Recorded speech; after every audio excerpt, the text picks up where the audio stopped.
მე ვარ ნინო ჭაღიაშვილი.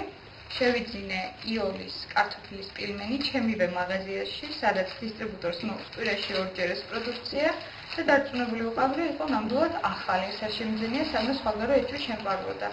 ავიტანე სახლში და ქვაბში ჩაყრის დროს აღმოვაჩინე, რომ ბუზები ჩაცვლდა წყალში, ორი ცალი აგერ პაკეტში დარჩა ისევ, რომელიც შევინახე.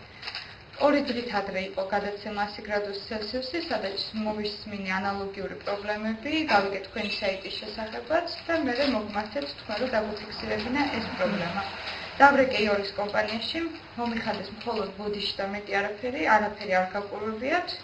აღმოჩნდა, რომ მე პირველი არ ვიყავი ასეთი მომხმარებელი, ვინც ეს აღმოაჩინა.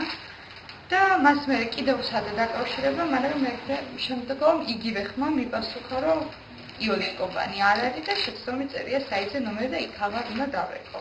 დისტრიბუტორს სხვათა შორის მას მე არც გამოჩენილა, ბოლო მოტანა იყო. თვითონ ვაპირებდი, რომ დამეთხოვა გამყიდველსაც უთხრა, რომ აღარ აიღო ეს პროდუქცია, მაგრამ იოლის დისტრიბუტორები აღარ მოსულა.